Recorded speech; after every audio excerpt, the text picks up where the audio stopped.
Note: this story is from a boy's perspective, but it will be narrated with a female voiceover. I was dating this girl. Let's call her Amanda.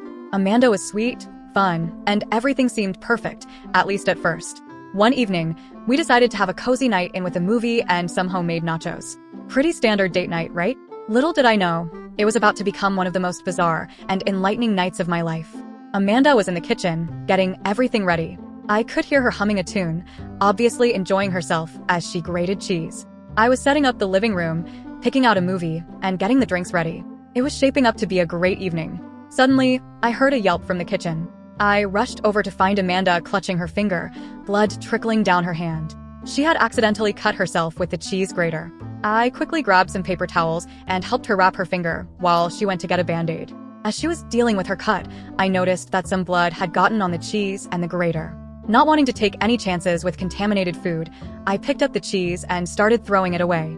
I mean, it seemed like the logical thing to do, right? Apparently not to Amanda.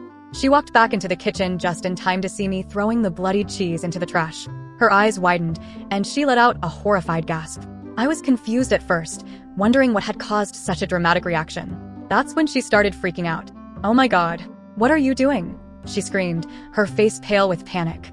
I'm throwing away the cheese. It has your blood on it," I replied, still trying to process why she was so upset. "You can't do that. You might have AIDS now," she shrieked, her voice trembling with fear.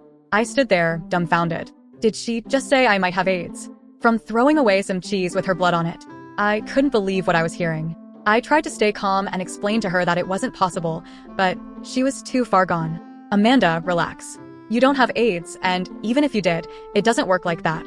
You can't get AIDS from touching blood that's not even inside your body anymore," I said, trying to reassure her. But she wasn't having any of it.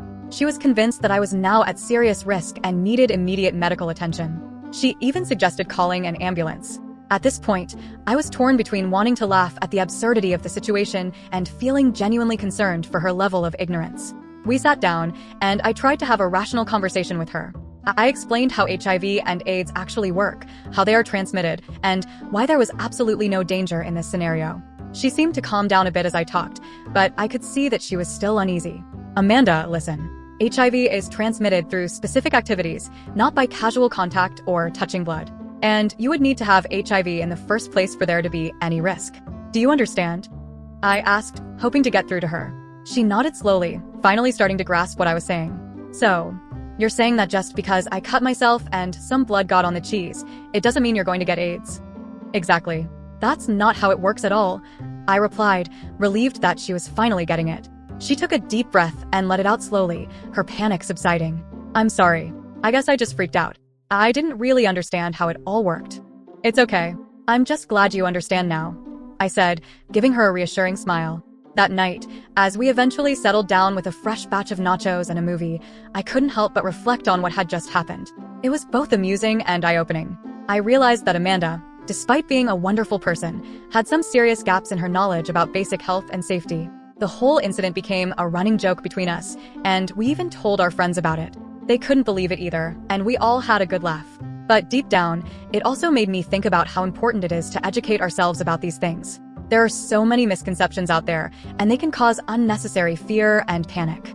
So yeah, that was my "I'm dating a fucking idiot" moment. But in the end, it was more about misunderstanding and lack of knowledge than actual stupidity. And honestly, it made for one hell of a story to tell at parties.